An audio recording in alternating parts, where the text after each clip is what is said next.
Hey folks, welcome to Blueprints Gaming 10. Today we're going to unbox another two-player game, Seastead. Seastead is the two-player version of another game that came out slightly before this called Flotilla. Now I don't know how much of the game mechanics it actually shares with that particular game, but it is supposed to be set in the same universe, so you get that quote-unquote Waterworld sort of a feel for the game itself, which Flotilla was quite well acknowledged for. So in this game itself, it basically says it's a dive and develop game in the world of Flotilla. So that's basically where this one comes from, and is designed by Ian Cooper and Jan Gonzalez. My apologies if I'm getting it wrong. But it is exclusively meant for two players. Now, from what I understand, just based on the back of the box, it looks like there's a solo mode as well that you can play. So we're going to see, if we can find inklings of that in the components themselves. But otherwise, very, colorful and attractive looking cover on the front. And then lots of artwork going on in the back, giving you a good overview of the kind of things you can expect in the box itself. In terms of description, it basically says you have two rivals competing over the floating remains of old Earth, the flotillas. But in an ocean world with limited resources, even rivals must play fair. So there you go. That's roughly the setup of the sort of like the game universe, if you want to call it that. But let's crack into it and let's have a look at what's inside the box. Now, I'm always fascinated by games that are meant exclusively for two players, because they usually, well, not always, but usually tend to bring sort of like a unique flavor to how the mechanics and the rules work and how you interact with one another. So I'm interested to see what's happening in this one. So let's crack into it. Here we have the inside lid of the box itself. Now, do we see the time for the game anywhere? And we have it here. So it says it's for 30 minutes. So not a long affair. We have the rule book right up here. Objective. So your objective is to be the best seasteader amongst the floating remains of civilization. There's other description there, which I'll quickly skip through, but it looks like you get a decent amount of wooden components, cards. I assume these are cardboard, score pad, setup instructions, and there's a numbered setup over here, which is always very useful. Game sequence in terms of how it plays out, building types, locations, decrees, end of the game, final scoring, advanced rules. So looks like you can have additional rules you can build into the game if you want something a little crunchier. Solo mode, the Rebel Seasteader. So it's sort of like a boss mode is basically what it sounds like. It's you're trying to defeat or overcome a character of sorts in the game. I don't know. But if you do want to play this game solo, the option is definitely there. And in the back of it, you get a quick overview of the different location effects and reference. So that's nice. Now, lots of artwork on it, lots of illustrations on it. So hopefully this helps learning the game a little bit easier. But we won't know that for sure till we crack into it. So that's the rule book itself. Now let's see what's inside the box. And it looks like we got a whole bunch of different cardboard things to punch out. So we'll quickly see what's happening there. Right. Okay, so we get 4 of these. This, I guess, is some sort of the flotilla, and this is double-sided. I'm assuming there's some sort of a difference, because one is labeled A1 and the other side is labeled B1. Then you get these. Thickness for all of this is decent, not bad. And they seem to be punching out quite easily as well, so that's good. You're not going to have too much issues there. Punching out well and punching out cleanly with good thickness, always a good sign. And it looks like we have more of the same here and more of the same in these two as well. So I'm not going to go through each of those individually, but it looks like there's the same kind of components you get with each of those 4 sheets. You get a score pad, single-sided. But hopefully there's enough in here to last you a while, so that should not be an issue. You can definitely get through a lot of playthroughs on this, and you can always laminate one if you really needed to, in case you really like the game.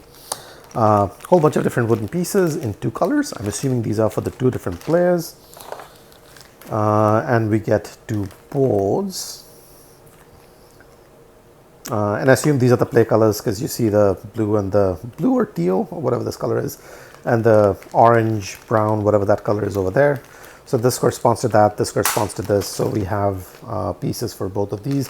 Now these are recessed, so it's nice. You can definitely put down your pieces over here and they should hold in place well. So you get those recessed bits for these 4x3 grid over here, which is good, nice. And thickness on that, just given the fact that it's recessed, is quite decent. Let's have a look at the wooden pieces for one of these, and that will actually give us a sense on what we get for both. These are wooded, these are not plastic, but they feel, I mean, as far as wooden pieces go, they feel hefty enough, good enough quality. And these are the different buildings, I assume, that probably go on in that board. Nice. I'm very happy with the components so far. Gel bag, which bye-bye. And we get 2 sets of cards.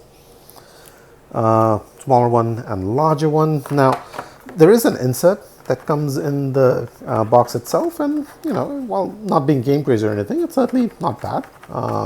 Feels sturdy enough. You can definitely put down your things in here, but the one thing I'll quickly call out, because I do tend to sleeve my cards, or at least sleeve them where I can, is that it is a snug fit for the card location. So, you know, if you have these sleeved, you may not be able to fit them in there afterwards. As you can see, not a lot of room for that to wriggle around in there.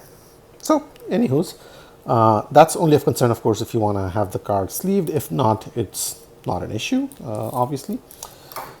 So let's crack into the cards themselves and see what's happening here. So we got a few different kind of cards by the look of things. So you have specialists.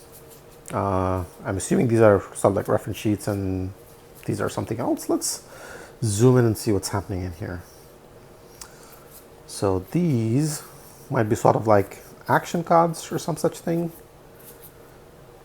Because it sort of like tells you what you can do. When you pay a build cost of this, you may take 1 cleanup. So sort of like action cards or ability cards or some such thing. So that's there. Thickness on this is all right. It's all right, not too bad. Pretty standard for what you might expect for a game at this price point. On your turn, choose one of 2 actions, dive or build. So you get 2 reference cards by the looks of things, and also gives you the endgame scoring and endgame trigger on in there. So you get 2 of these for the 2 players. And then you get a whole bunch of different specialists by the look of things. These might be folks that you can potentially maybe hire to do actions for you or give you abilities. Maybe artwork on this is certainly quite good. I mean, aesthetically, it just looks quite pleasing overall. You have a nice border going around it, but doesn't exactly feel like a border. It's almost blending into the card middle itself. And then the type of artwork that this has, the quality of artwork, level of detail, I'm pretty happy with this. No issues from me on the artwork of these cards themselves. So let's move these off to the side, and now we still have the small deck left to run through. So let's dig into this and see what else we may have in this game. Right. Judging by the backs, we do have a few different kind of things. So hard to tell just by looking at the back, but I mean, there's a few different kind of cards in here. They don't all seem to be the same. So abandoned cruiser, angler isle. I don't know what these mean, but there you have. There you go. There you have the cards with these different symbols. Then you have these. They look like some sort of resources or maybe, I don't know. These look like wild resources almost. I don't know what these are. I mean, I have not played the game, so I'm just guessing, honestly, at this stage. But so you have these sort of like small hand of cards, and that's pretty much everything that comes in the box for Seastead. Overall, production is quite decent. I mean, just given sort of like the price point for the game and the size of the box itself, and the amount of time that you might end up spending with it at the end of the day. I think the quality of the component that you get in here are quite decent. The card stock is fine. These recessed boards are really, really nice, or at least, you know, feels that way. You get a score sheet. The cardboard quality is pretty good. The wooden pieces look quite decent. And you get a handy dandy insert on in there. So very happy with what's inside the box for Seastead.